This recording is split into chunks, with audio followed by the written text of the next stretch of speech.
Hello everyone, this is Mayank Nagpal, your chemistry teacher and you are watching me only on your YouTube channel Inspire for You. Student, आज की class में हम solution chapter को in one shot cover करने वाले हैं। चलिए start करते हैं। तो सबसे पहले स्टार्ट करेंगे तो हम ये देखेंगे कि व्हाट इज सॉल्यूशन, कि सॉल्यूशन क्या होता है। अगर हम सॉल्यूशन की बात करते हैं स्टूडेंट, तो सॉल्यूशन क्या है? Solution is the homogeneous mixture. Solution is the homogeneous mixture. Solution is the homogeneous mixture. अब बारी आती है which is made up of two components. Solution एक तरीके का क्या होता है? होमोजीनियस मिक्सचर होता है जो किससे मिलकर बनता है? टू कंपोनेंट से मिलकर बनता है। अब वो कंपोनेंट क्या होते हैं? तो बेसिकली सॉल्यूशन के कंपोनेंट्स दो तरीके के होते हैं। एक कंपोनेंट को हम बोलते हैं सॉल्यूट और सेकंड कंपोनेंट को हम बोलते हैं सॉल्वेंट। यानी दुनिया का कोई भी सॉल्यूशन हो हमेशा सॉल्यूट और सॉल्वेंट से मिलकर बनता है और सॉल्यूशन होमोजीनियस मिक्सचर होता है। होमोजीनियस मिक्सचर का मतलब होता है कि एक ऐसा मिक्सचर जिसमें कॉन्सेंट्रेशन इन बल्क क्या रहती है? सेम।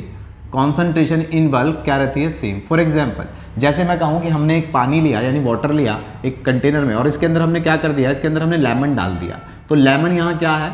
सॉल्यूट है और वाटर यहाँ पर क्या है? सॉल्वेंट है। और अगर लेमन को डाल के यानी लेमन को स्क्वीज करके निचोड़ के हमने इसके अंदर डाल दिया और इनको दोनों को हिला लिया यानी शेक कर लिया, तो हम देखेंगे कि अब लेमन वाटर के अंदर 100% यानी through out the bulk lemon की कॉन्सेंट्रेशन सेम है। जब सॉल्यूट की कॉन्सेंट्रेशन सॉल्वेंट के अंदर पूरी सेम हो जाती है तो वो क्या कहलाता है? होमोजीनियस मिक्सचर कहलाता है। तो इन शॉर्ट सॉल्यूशन, जितने भी सॉल्यूशन हम यहाँ पढ़ने वाले हैं, तो सॉल्यूशन एक तरीके का क्या होता है? होमोजीनियस मिक्सचर होता है जो जनरली दो कंपोनेंट से मिलकर बनता है, एक सॉल्यूट और दूसरा सॉल्वेंट। सॉल्यूट यहाँ पर क्या होता है? तो सॉल्यूशन के अंदर वो component which is in limiting amount, जो कि कम अमाउंट में होता है। एक सॉल्यूशन के अंदर वो सब्सटेंस जो कम अमाउंट में होता है वो क्या कहलाता है? सॉल्यूट। और which is in excess amount, जो एक्सेस में होता है उसको क्या बोला जाता है? सॉल्वेंट बोला जाता है। जैसे पानी को हमने ज़्यादा लिया था, वाटर यहाँ ज़्यादा लिया था, इसलिए वाटर है सॉल्वेंट और लेमन यहाँ पर क्या है? सॉल्यूट। ठीक है, तो जनरली तो ये हाइपोथेसिस चलती है कि जो कम अमाउंट में है वो सॉल्यूट, जो ज़्यादा अमाउंट में है वो सॉल्वेंट। लेकिन कई जगह अगर इक्वल अमाउंट हो तो कैसे आइडेंटिफाई करें? तब हम वेपर प्रेशर और बॉइलिंग पॉइंट के बेस पर डिफाइन करते हैं। तब कैसे वेपर प्रेशर और बॉइलिंग पॉइंट के बेस पर डिफाइन करते हैं कि बॉइलिंग पॉइंट जिसका ज़्यादा होगा वो होगा सॉल्यूट और बॉइलिंग पॉइंट जिसका कम होगा वो होगा सॉल्वेंट। ठीक है, अगर बॉइलिंग पॉइंट के बेस पे ना कहे कि वेपर प्रेशर के केस में कहें तो वेपर प्रेशर जिसका ज़्यादा होगा वो होगा सॉल्वेंट और वेपर प्रेशर जिसका कम होगा वो होगा सॉल्यूट। हालांकि ये देखने को बहुत रेयर मिलेगा केस, लेकिन कई बार अगर सॉल्यूट और सॉल्वेंट दोनों के अमाउंट इक्वल कर दिए जाए और हमसे पूछे बताइए इसमें कौन सॉल्यूट है कौन सॉल्वेंट है, तो हम उनके बॉइलिंग पॉइंट के बेस पे या फिर वेपर प्रेशर के बेस पे एक्सप्लेन करते हैं। तो बेसिकली किसी भी सॉल्यूशन में एक बात और कि सॉल्वेंट जो होता है हमेशा एक ही होगा, चाहे वो सॉल्यूशन कोई सा भी हो, सॉल्वेंट हमेशा एक होगा। सॉल्यूट एक या एक से ज़्यादा हो सकते हैं। तो आगे चलते हैं, यानी हमने देख लिया सॉल्यूशन क्या होते हैं। तो सॉल्यूशन एक होमोजीनियस मिक्सचर होते हैं जो दो कंपोनेंट से मिलकर बनते हैं, सॉल्यूट और सॉल्वेंट से। सॉल्यूट वो जो लिमिटिंग अमाउंट में होता है, सॉल्वेंट वो जो एक्सेस में होता है। ठीक है, होमोजीनियस का मतलब जब हमारे सॉल्यूट का concentration through out the bulk same होती है तो वो होमोजीनियस कहलाता है। और सॉल्यूट वो होता है जिसका बॉइलिंग पॉइंट ज़्यादा होता है सॉल्यूशन के अंदर, या फिर कहें कि सॉल्यूट वो होता है जिसका वेपर प्रेशर कम होता है सॉल्यूशन के अंदर। तो इस तरीके से हम लोग ऐसे भी आइडेंटिफाई कर सकते हैं सॉल्यूशन को। अब सॉल्यूशन जनरली क्या होता है? तो सॉल्यूशन तो हमने समझ लिया। अब सॉल्यूशन को थोड़ा सा आगे बढ़े तो बहुत सारे तरीके के सॉल्यूशन आपने सुने हैं। एक्वस सॉल्यूशन आपने सुना है, ठीक है, नॉन एक्वस सॉल्यूशन आपने सुना है, aqueous solution, non aqueous solution. ठीक है, और अगर मैं कहूँ तो एक्वस और नॉन एक्वस सॉल्यूशन क्या होता है कि एक ऐसा सॉल्यूशन जहां पर सॉल्वेंट क्या होगा? वाटर। जहां पर solvent as a water treat होगा वो क्या कहलाएगा? Aqueous solution. यानी पानी में कोई चीज मिलाकर अगर सॉल्यूशन बनाया गया है तो एक्वस सॉल्यूशन। जहां सॉल्वेंट वाटर नहीं होगा, सॉल्वेंट एक्सेप्ट वाटर, यानी जहां पर सॉल्वेंट पानी ना होके कोई और चीज हो, यानी पानी में किसी चीज को घोल के सॉल्यूशन ना बनाया गया हो, किसी और सॉल्वेंट के अंदर किसी चीज को घोलकर सॉल्यूशन बनाया गया हो, तो वो क्या कहलाएगा? नॉन एक्वस सॉल्यूशन कहलाएगा। फॉर एग्जांपल, जैसे मैंने अभी एग्जांपल लिया lemon in water. Lemon in water कैसा सॉल्यूशन है? Aqueous solution. लेकिन मैं कहूँ बेंजीन इन ईथर, तो ये कैसा सॉल्यूशन है? Non aqueous solution. यानी यहाँ सॉल्वेंट वाटर नहीं है, तो वो क्या है? Non aqueous solution. सॉल्यूशन को हम फर्दर भी क्लासिफाइड कर सकते हैं स्टूडेंट। तो सॉल्यूशन फर्दर क्लासिफाइड कैसे होता है? नंबर ऑफ कंपोनेंट के बेस पे, नंबर ऑफ कंपोनेंट्स के बेस पर। अब जब नंबर ऑफ कंपोनेंट्स के बेस पर हम देखते हैं तो नंबर ऑफ कंपोनेंट के बेस पर भी ये 2-3 तरीके से हो जाता है, बाइनरी सॉल्यूशन, टर्नरी सॉल्यूशन और टेट्रानरी सॉल्यूशन अब ये बाइनरी सॉल्यूशन क्या होता है, जहां पर एक सॉल्यूट होगा और एक सॉल्वेंट होगा। एक ऐसा सॉल्यूशन जहां पर एक सॉल्यूट एक सॉल्वेंट होता है। जैसे मैंने अभी कहा लेमन हमारा सॉल्यूट हो गया और वाटर हमारे पास सॉल्वेंट हो गया, तो क्या होगा, बाइनरी सॉल्यूशन। टर्नरी में क्या होगा, सॉल्यूट यहाँ पर कितने होंगे, तो सॉल्यूट होंगे यहाँ पर 2, सॉल्यूट होंगे यहाँ पर 2 और सॉल्वेंट तो हमेशा किसी भी सॉल्यूशन के अंदर एक ही होता है। जैसे सॉल्वेंट तो हमारा वाटर हो गया, लेकिन हमने लेमन के साथ सपोज करते हैं शुगर भी डाल दिया, तो ये जो सॉल्यूशन होगा नंबर ऑफ कंपोनेंट के बेस पे इसे कैसा बोलेंगे, टर्नरी सॉल्यूशन। इसी तरीके से टेट्रानरी सॉल्यूशन क्या होता है, जहां पर सॉल्यूट होंगे 3, जहां पर सॉल्यूट हो सकते हैं 3 लेकिन सॉल्वेंट हो 1। जैसे सॉल्वेंट तो हो गया, सपोज कर रहे हैं वाटर, और सॉल्वेंट में हमने पहला ले लिया, सॉल्यूट में ले लिया लेमन, फिर ले लिया शुगर और शुगर के साथ थोड़ा सा डाल दिया सॉल्ट और एक सॉल्यूशन बना दिया, तो ये कैसा होगा, टेट्रानरी। तो कंपोनेंट के बेस पर अगर 2 कंपोनेंट है सॉल्यूशन में, एक सॉल्यूट एक सॉल्वेंट, तो बाइनरी, 2 सॉल्यूट एक सॉल्वेंट टर्नरी, 3 सॉल्यूट एक सॉल्वेंट तो टेट्रानरी। इस तरीके से भी हम सॉल्यूशन को डिफाइन कर सकते हैं। तो सॉल्यूशन को और फर्दर क्लासिफिकेशन दे सकते हैं हम। चलिए आगे बढ़ते हैं। फर्दर क्लासिफिकेशन के लिए अगर मैं बच्चों बात करूं सॉल्यूशन को, तो हम यहाँ पर सॉल्यूशन में कॉन्सेंट्रेशन के बेस पर भी सॉल्यूशन को एक्सप्लेन करते हैं। कॉन्सेंट्रेशन के बेस पर जब हम एक्सप्लेन करते हैं तो हम लोगों ने पढ़ा है कि कॉन्सेंट्रेशन के बेस पर सॉल्यूशन कैसे होते हैं। तो कॉन्सेंट्रेशन के बेस पर सॉल्यूशन होते हैं सैचुरेटेड सॉल्यूशन, सैचुरेटेड, दूसरा होता है अनसैचुरेटेड, नेक्स्ट होता है अनसैचुरेटेड, और थर्ड वन होता है सुपर सैचुरेटेड, जिसको बहुत कम डिस्कस करते हैं लेकिन होता तो है सैचुरेटेड, यानी एक ऐसा सॉल्यूशन जिसमें और ज़्यादा सॉल्यूट ना मिलाया जा सके। तो हम कहेंगे no more amount of solute can be dissolve, no more amount of solute can be dissolve, यानी एक ऐसा सॉल्यूशन जहां पर सॉल्यूट का और ज़्यादा अमाउंट ना मिलाया जा सके एक कांस्टेंट टेम्परेचर पर और सॉल्यूट का अमाउंट ना मिले, तो वो कैसा होता है, सैचुरेटेड सॉल्यूशन। अनसैचुरेटेड में हम कह सकते हैं मोर amount of solute can be dissolve, more amount of solute can be dissolve, means यहां पर कांस्टेंट टेम्परेचर पर सॉल्यूट मिलाया जाए तो सॉल्यूट इजीली मिक्स हो जाता है, तो वो कैसा कहलाता है, अनसैचुरेटेड सॉल्यूशन। और सुपर सैचुरेटेड सॉल्यूशन क्या होता है कि अगर हम रेगुलर टेम्परेचर दे रहे हैं और टेम्परेचर देने पर उसमें सॉल्यूट डाले जा रहे हैं और सॉल्यूट उसमें मिक्स होता जा रहा है, तो वो क्या है, अनसैचुरेटेड सॉल्यूशन। फॉर एग्जांपल जैसे आप पानी लो, बहुत सारा वाटर लेने के बाद उसमें नीचे से क्या कर दो, गैस को ऑन कर दो और उसके अंदर चीनी डालते रहो, तो क्या होगा, चीनी डिसॉल्व होती रहेगी, तो ये होती रहेगी, ये कैसा सॉल्यूशन बन जाएगा, सुपर सैचुरेटेड सॉल्यूशन, क्योंकि यहाँ पर आपने टेम्परेचर कांस्टेंट नहीं किया, आप रेगुलर टेम्परेचर दे रहे हो।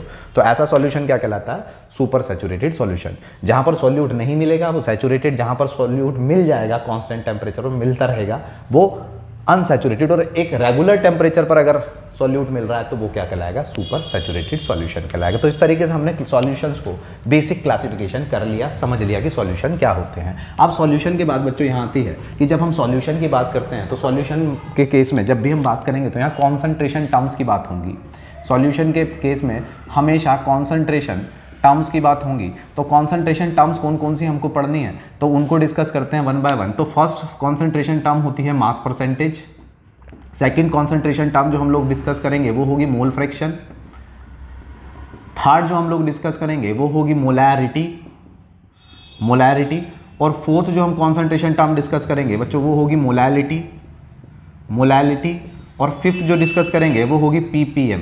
तो जनरली सॉल्यूशन के केस में कॉन्सेंट्रेशन टर्म्स कुछ इस तरीके की होती हैं। मास परसेंटेज क्या होता है, तो आपने 9th में सीखा था, मास ऑफ सॉल्यूट, जिस परसेंटेज, अगर हमें जिसकी परसेंटेज निकालनी है किसी सॉल्यूशन के अंदर, तो क्या होता है, mass of solute upon mass of solution, या टोटल मास कह लें हम, इनटू 100।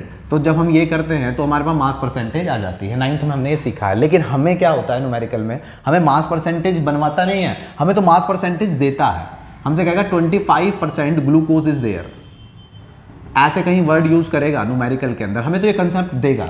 जब वो हमें ये कंसेप्ट देगा तो हमें क्या करना है, हमें मास परसेंटेज को नॉर्मल मास में लाना होता है। और वो किस बेस पर लाते हैं, तो वो लाते हैं वेट बाय वेट के टर्म में। अब वेट बाय वेट का मतलब क्या है? वेट का मतलब अमाउंट ऑफ सॉल्यूट, ऊपर वाले वेट का मतलब है अमाउंट ऑफ सॉल्यूट और नीचे वाले वेट का मतलब है अमाउंट ऑफ सॉल्यूशन इन ग्राम। जैसे 25 ग्लूकोज इन वाटर का मतलब है ग्लूकोज सॉल्यूशन, 25% ग्लूकोज सॉल्यूशन का मतलब होगा बच्चों कि हम ये कह रहे हैं, वो ये कहना चाह रहा है कि 25 gram glucose in 100 gram solution, यानी वो ये कहना चाह रहा है कि 25 ग्राम ग्लूकोज 100 ग्राम सॉल्यूशन के 100 ग्राम सॉल्यूशन के अंदर डिसॉल्व है। तो जब हमने ऐसे एक्सप्लेन कर दिया तो ये है W, कौन सा? सॉल्यूट का मास, और ये है सॉल्यूशन का मास, तो इसे बोलते हैं वेट बाय वेट। ठीक है, इसी तरीके से एक और एग्जांपल लेते हैं, हमसे कहता है 50% यूरिया सॉल्यूशन। तो अगर वो 50% यूरिया सॉल्यूशन वर्ड हमारे न्यूमेरिकल में यूज करता है तो हम बोलेंगे 15 gram urea in 100 gram solution. वो किसके अंदर है? 100 ग्राम सॉल्यूशन के अंदर है। तो इसको क्या बोलते हैं? इसको बोलते हैं मास परसेंटेज बोलते हैं। होप आपको क्लियर हुआ होगा मास परसेंटेज। अब मास परसेंटेज के बाद बच्चों बारी आती है मोल फ्रैक्शन की, कि एक्चुअल में मोल फ्रैक्शंस क्या होते हैं। तो मोल फ्रैक्शन क्या होते हैं उसको समझिए, नाम से ही समझ में आ रहा है, मोल्स का फ्रैक्शन। तो अगर सपोज करते हैं हमारे पास एक सॉल्यूशन है और इस सॉल्यूशन कितने कंपोनेंट से मिलकर बना है? 2, एक A और दूसरा B। B यहाँ पर सॉल्वेंट है और A यहाँ पर सॉल्यूट है। तो हमें पता है अगर A सॉल्यूट है तो A के कुछ मोल्स यहाँ पर होंगे, तो जो भी A के मोल्स होंगे उनको हम बोल रहे हैं Na, और कुछ मोल्स B के भी इन्वॉल्व होंगे तो उनको बोल रहे हैं Nb। और आपसे पूछा जाए कि भाई बताइए मोल फ्रैक्शन इनका क्या होगा, मोल्स का फ्रैक्शन क्या होगा। तो जिस कंपोनेंट का मोल फ्रैक्शन निकालना होता है, मोल फ्रैक्शन को CHI काय से रिप्रेजेंट करते हैं, जनरली आप X बोल सकते हो, वैसे काय होता है, ठीक है, CHI, ठीक है, इससे रिप्रेजेंट करते हैं। आप मोल फ्रैक्शन ऑफ सॉल्यूट निकालना, और सॉल्यूट क्या है? A, तो जिसका निकालना है उसको हमने लिख दिया A इंडिकेट कर रहा है कि मोल फ्रैक्शन सॉल्यूट के हैं। तो मोल फ्रैक्शन के लिए क्या होता है? मोल्स का फ्रैक्शन, जिसके मोल्स निकालने होते हैं उसके मोल्स रख दो ऊपर, यानी A के मोल्स निकालने हैं तो मोल्स रख दिए ऊपर, और टोटल मोल्स कैसे? सॉल्यूशन के टोटल मोल्स A और B नीचे। तो अगर ये कर दें तो ये क्या हो जाएगा? मोल फ्रैक्शन ऑफ A हो जाएगा, और A हमने क्या माना था? सॉल्यूट, तो मोल फ्रैक्शन ऑफ सॉल्यूट हो जाएगा। अगर इसी तरीके से आपसे पूछा जाए कि मोल फ्रैक्शन ऑफ सॉल्वेंट बताइए, यानी B बताइए, तो मैंने कहा जिसके मोल फ्रैक्शन निकालना होता है उसके मोल्स ऊपर और टोटल मोल्स नीचे, तो ये क्या हो जाएगा? मोल फ्रैक्शन ऑफ सॉल्वेंट हो जाएगा। ठीक है, तो ये होता है मोल फ्रैक्शन। अब मोल फ्रैक्शन के लिए बात करूं तो किसी भी सॉल्यूशन के लिए मोल फ्रैक्शन का सम, उसके कंपोनेंट के मोल फ्रैक्शन का सम हमेशा इक्वल टू 1 होता है। मोल फ्रैक्शन का सम हमेशा इक्वल टू 1 होता है, कभी भी एक से ज़्यादा नहीं होगा, एक से कम नहीं होगा। ये है मोल फ्रैक्शन की कंडीशन। कई बार पूछा जाता है मोल फ्रैक्शन एक कैसी क्वांटिटी है, तो भैया ये एक यूनिट लेस क्वांटिटी है। यूनिट लेस क्वांटिटी का मतलब कि इस पर इसकी कोई यूनिट नहीं होती, क्योंकि देखो इसकी यूनिट क्या बनेगी? मोल, और नीचे की यूनिट क्या बनेगी? मोल, और मोल से मोल कैंसिल आउट हो जाएगा तो क्या होगा? 1 होगा। तो ये एक यूनिट लेस क्वांटिटी है। दूसरा इंपॉर्टेंट बात कि mole fraction temperature dependent quantity है, टेम्परेचर इंडिपेंडेंट है, यानी मोल फ्रैक्शन पर टेम्परेचर का कोई इफेक्ट नहीं आता है। ये एक टेम्परेचर इंडिपेंडेंट क्वांटिटी है। उसके बाद मोल फ्रैक्शन जब हो जाते हैं बच्चों, तो मैं इसको थोड़ा सा रब कर देता हूँ। मोल फ्रैक्शन के बाद बारी आती है, ये एक यूनिट लेस क्वांटिटी है, टेम्परेचर इंडिपेंडेंट क्वांटिटी है, और मोल फ्रैक्शन हमारा कंप्लीट हो जाता है। डेफिनेशन पूछे आपसे तो क्या आप क्या बोलोगे? The number of moles of solute या the number of moles of one component with respect to the total solution that is called as mole fraction. उसको मोल फ्रैक्शन बोला जा सकता है। उसके बाद बच्चों बारी आती है मोलैरिटी। मोलैरिटी को कैपिटल M से रिप्रेजेंट करते हैं, और मोलैरिटी के लिए फॉर्मूला होता है मोल्स ओवर वॉल्यूम, और ये वॉल्यूम क्या है? In litre. वॉल्यूम किस में लेते हैं? लीटर में। तो डेफिनेशन क्या बनेगी? The total number of moles of solute dissolved in per litre of solution is called as molarity. ठीक है, ये क्या है? Total number of moles of solute dissolved in per litre of solution is called as molarity. उसको molarity बोला जाता है। Molarity को कैपिटल M से रिप्रेजेंट किया जाता है। यूनिट की बात करें तो मोल की यूनिट क्या होगी? मोल, और वॉल्यूम की यूनिट क्या है? लीटर। तो मोल पर लीटर इसकी यूनिट बन जाती है। हमें पता है मोल्स इज इक्वल टू होता है mass of solute upon molar mass of solute. ठीक है, तो अगर mole is equal to mass of solute और मोलर मास ऑफ सॉल्यूट होता है तो ये डाटा मैं यहाँ पुट कर सकता हूँ। तो मोलैरिटी इज इक्वल टू हो जाएगी WB upon MB upon volume. Litre को अगर हम किस में करें? ml में करें तो 1000 से डिवाइड कर सकते हैं, और ये डाटा यहाँ जाएगा और ये यहाँ जाएगा, और क्या बन जाएगा? WB into 1000 upon MB into volume. ठीक है, तो मोलैरिटी के लिए ये फॉर्मूला आ जाएगा, जहाँ पर WB क्या है? WB होता है mass of solute, WB mass of solute है, ठीक है, mb molar mass of solute है, मोलर मास ऑफ सॉल्यूट है, और वॉल्यूम क्या है, वॉल्यूम ऑफ सॉल्यूशन, v क्या है, वॉल्यूम ऑफ सॉल्यूशन है। तो इस तरीके से मोलैरिटी को डिफाइन किया जा सकता है। मोलैरिटी की यूनिट मोल पर लीटर, डेफिनेशन बनेगी total number of moles of solute dissolved in per litre of solution. ठीक है, अब मोलैरिटी के लिए बात करें तो भैया मोलैरिटी कैसी है, it is temperature dependent quantity, it is temperature dependent quantity. ये टेम्परेचर डिपेंडेंट क्वांटिटी है, यानी ये टेम्परेचर पर डिपेंड करती है, मोलैरिटी टेम्परेचर पर डिपेंड करती है, ये ध्यान रखना है। ठीक है, अगर मैं कहूँ ये इंटेंसिव प्रॉपर्टी है एक्सटेंसिव, तो ये जनरली इंटेंसिव प्रॉपर्टी है। अच्छा, मोलैरिटी के लिए और एक और बात बता देता हूँ कि मोलैरिटी के डाइल्यूशन के लिए, अगर डाइल्यूशन के लिए मोलैरिटी निकालनी हो, यानी हम एक सॉल्यूशन हमें मिले, एक की कॉन्सेंट्रेशन, एक की मोलैरिटी दी हो, एक का वॉल्यूम दिया हो, और दूसरे की मोलैरिटी पूछी हो कि इतना पानी मिलाने पर मोलैरिटी कितनी होगी, यानी डाइल्यूशन करने वाले केस में मोलैरिटी के लिए फॉर्मूला हम यूज़ कर लेते हैं m1v1 = m2v2। ठीक है, तो एक फॉर्मूला ये भी होता है किस केस में, डाइल्यूशन के केस में। एक फॉर्मूला मोलैरिटी के लिए डायरेक्ट फॉर्मूला भी यूज़ करते हैं, तो वो क्या होता है, तो वो जनरली क्या होता है, P × D × 10 अपॉन मोलर मास, P × D × 10 अपॉन मोलर मास। ये फॉर्मूला डायरेक्ट कब यूज़ करते हैं, तो जब हमें डेंसिटी दी हो तो हम डायरेक्ट फॉर्मूला ये यूज़ कर सकते हैं। P क्या है यहाँ पे, परसेंटेज, D क्या है यहाँ पे, डेंसिटी, सॉल्यूशन की डेंसिटी दी हो। ठीक है, मोलर मास किसका है, सॉल्यूट का, अगर सॉल्यूट का मोलर मास ये हो तो हम मोलैरिटी यहाँ से भी फाइंड कर सकते हैं। तो इस तरीके से मोलैरिटी भी हमारी कंप्लीट हो जाती है। इसके बाद बच्चों बारी आती है मोलैरिटी के बाद मोलैलिटी। चलिए मोलैलिटी को भी डिफाइन करते हैं। तो मोलैलिटी के लिए क्या होगा कि जो ऑलमोस्ट सारे टर्म्स सिमिलर होते हैं, थोड़ा सा अंतर होता है मोलैरिटी और मोलैलिटी में। मैं दोनों को कंपेयरिंग में बता रहा हूँ कि अभी हमने मोलैरिटी में पढ़ा कि मोलैरिटी इज इक्वल टू होता है मोल्स ओवर वॉल्यूम, और यूनिट होती है मोल पर लीटर। ये किसकी यूनिट थी, मोलैरिटी की। अब मोलैलिटी में क्या अंतर होता है, तो मोलैरिटी को कैपिटल M से रिप्रेजेंट करते हैं, और मोलैलिटी को, इसको मोलैलिटी को किससे रिप्रेजेंट करते हैं, स्मॉल m से, पहला डिफरेंस। फिर मोलैरिटी इज इक्वल टू होता है moles of solute dissolved in per litre of solution. यहाँ होता है moles of solute dissolved in weight of solvent, किसमें, केजी में। यानी जब हम सॉल्यूट के मोल्स को सॉल्यूशन से कंपेयर करते हैं तो वो मोलैरिटी होती है, जब हम सॉल्यूट के मोल्स को सॉल्वेंट के अमाउंट से कंपेयर करते हैं तो वो मोलैलिटी होती है। इसकी यूनिट क्या बनेगी, मोल पर केजी, इसकी यूनिट बनेगी मोल पर केजी, क्योंकि मोल्स तो मोल्स ही हैं, तो मोल्स, अगर मोल्स ही हैं तो मोल्स की जगह इस बार भी हम WB/m भी रख सकते हैं। वेट ऑफ सॉल्वेंट को कैपिटल WA मान रहा हूँ, और केजी को ग्राम में कन्वर्ट करूँ तो 1000, ये यहाँ और ये यहाँ, तो क्या हो जाएगा WB × 1000 अपॉन MB × WA। तो ये क्या हो जाता है, ये आपकी बन जाती है मोलैलिटी। तो आप देखिए ऑलमोस्ट सिमिलर है, यहीं अंतर है, यहाँ वॉल्यूम था, मोलैरिटी के केस में वॉल्यूम था, और मोलैलिटी के केस में वेट ऑफ सॉल्वेंट है।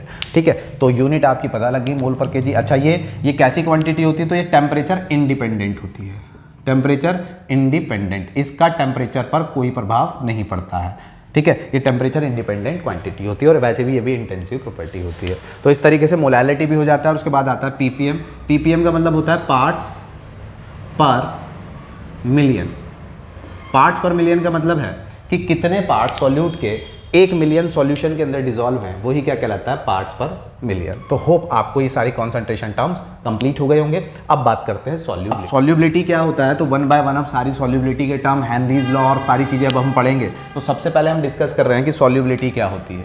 देखिए सॉल्युबिलिटी की डेफिनेशन अगर हम बात करें तो डेफिनेशन वाइज कहते हैं amount of solute dissolved in पर 100 ग्राम ऑफ सॉल्वेंट, पर 100 ग्राम ऑफ सॉल्वेंट, यानी सॉल्यूट का कितना अमाउंट 100 ग्राम सॉल्वेंट में डिसॉल्व हो सकता है एट कांस्टेंट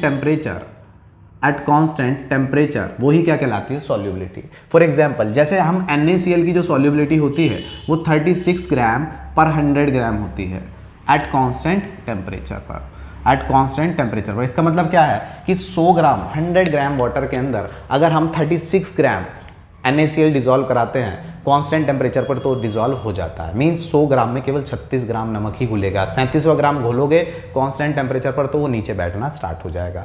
तो 100 ग्राम में सॉल्यूट का जितना अमाउंट डिसॉल्व हो सकता है वो उसकी क्या कहलाती है, सॉल्युबिलिटी कहलाती है।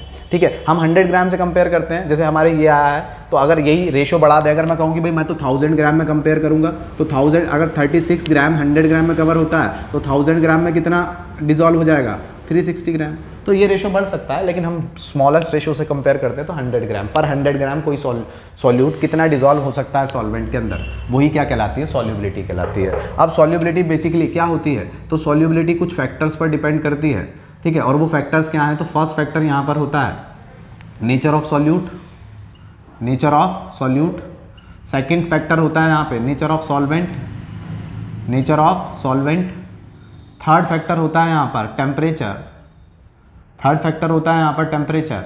और फोर्थ फैक्टर होता है यहाँ पर प्रेशर।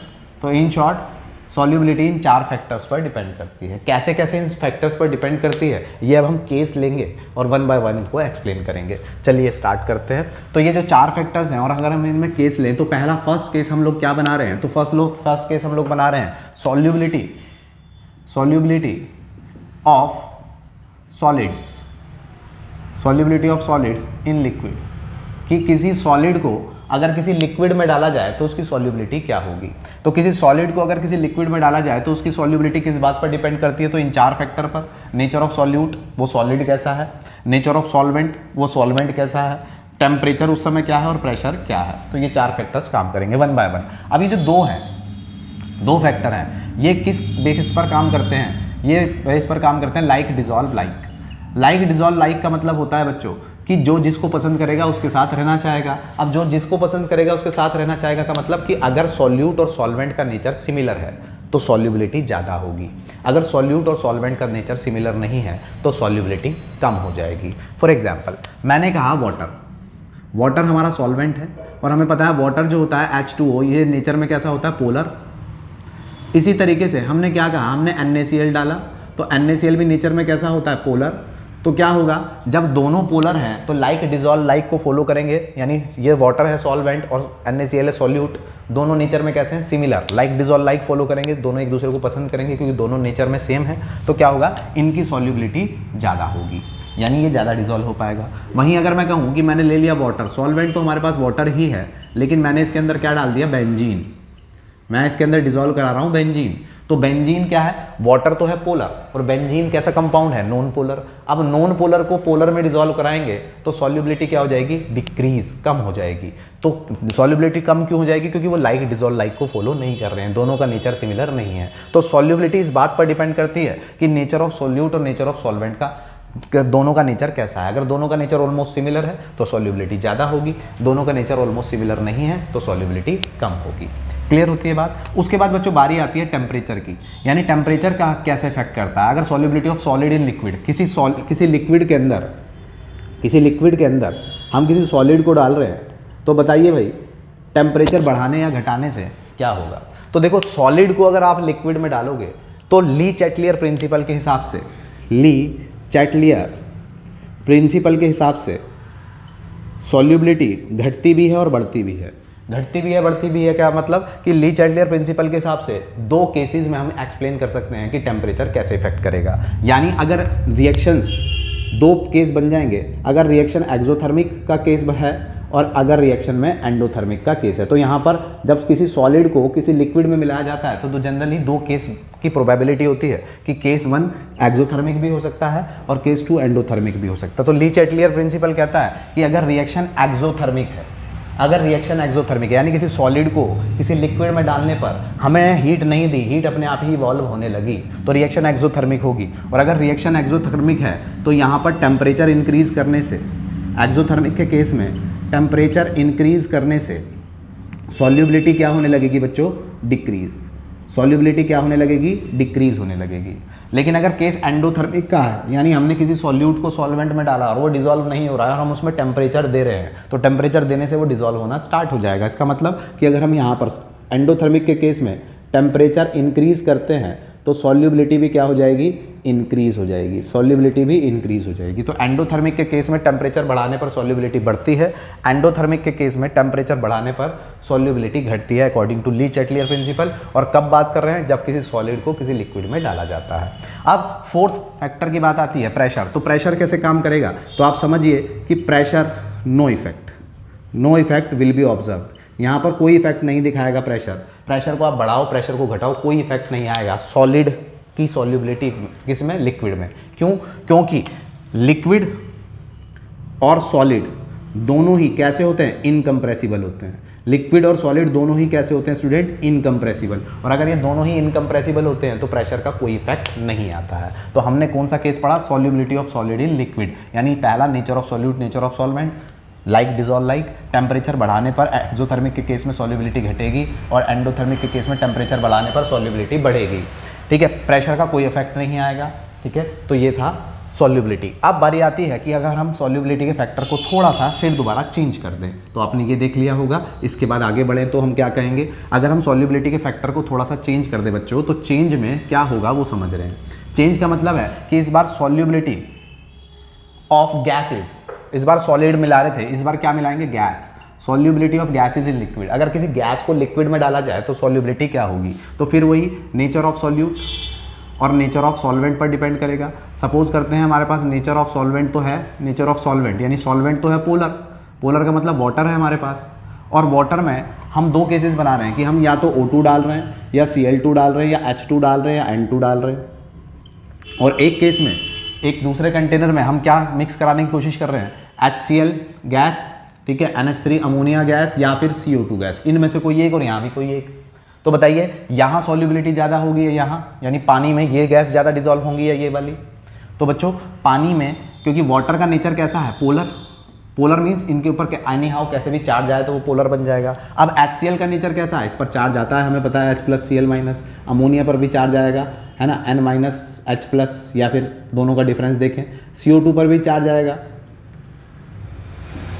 ठीक है, तो इसका मतलब क्या है, ये तो है पोलर और ये भी है पोलर, तो पोलर में पोलर डिसॉल्व कराओगे तो ज़्यादा डिसॉल्युबिलिटी होगी। तो कहने का मतलब कि HCl, NH3, CO2 की सॉल्युबिलिटी पानी में ज़्यादा होती है, किसके कंपैरिजन में, O2, Cl2, H2 को। क्यों, क्योंकि ये नॉन पोलर है भाई, दोनों की इलेक्ट्रोनेगेटिविटी सेम है, दोनों की इलेक्ट्रोनेगेटिविटी सेम है, यहाँ पर दोनों एलिमेंट की इलेक्ट्रोनेगेटिविटी सेम है, तो जिसकी वजह से ये लैस पोलर है। और लैस पोलर है तो ये लैस सॉल्यूबल होंगे इन पानी वाटर में और ये ज़्यादा सॉल्यूबल होंगे पानी में। तो ये भी कंसेप्ट क्या लग रहा है, लाइक डिसॉल्व लाइक।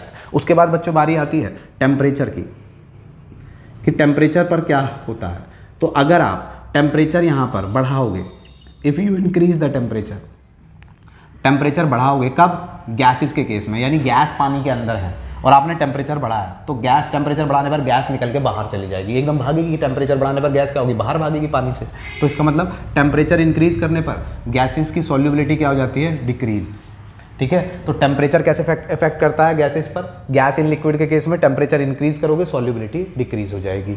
वहीं पर प्रेशर की अगर मैं बात करता हूँ यहाँ पर, तो प्रेशर के केस में अगर आप प्रेशर बढ़ाते हो, ठीक है, अगर आप गैसेस का प्रेशर बढ़ा देते हो, पानी लिक्विड है, लिक्विड के अंदर कोई गैस है और आपने उसको और ज़्यादा प्रेशर बढ़ा रहे हो, प्रेशराइज कर रहे हो, ऊपर से प्रेशर डाल रहे हो, देखो क्या होगा कि सपोज करते हैं कंटेनर था, यहाँ पानी था और यहाँ गैस है और यहाँ पर एक पिस्टन लगा हुआ है।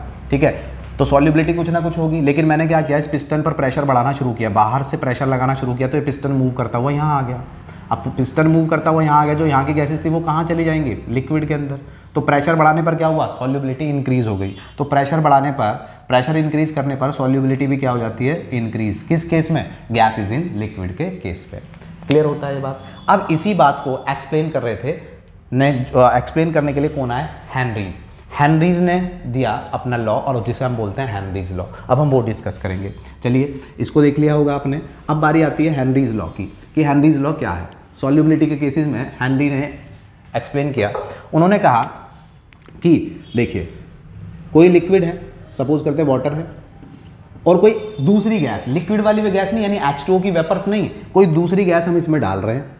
दूसरी गैस मीन्स CO2 डिसॉल्व कराना चाह रहे हैं। तो अगर हम इसके अंदर कोई दूसरी गैस डिसॉल्व कराना चाह रहे हैं, तो हेनरीज कहता है partial pressure, the partial pressure of the gas in vapor phase is directly proportional to the mole fraction of the gas in liquid phase। यानी हम कहेंगे कि इसने ये कहता है the partial pressure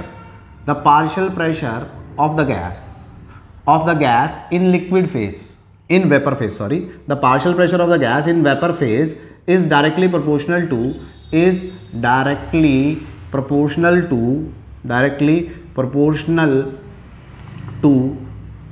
mole fraction of the gas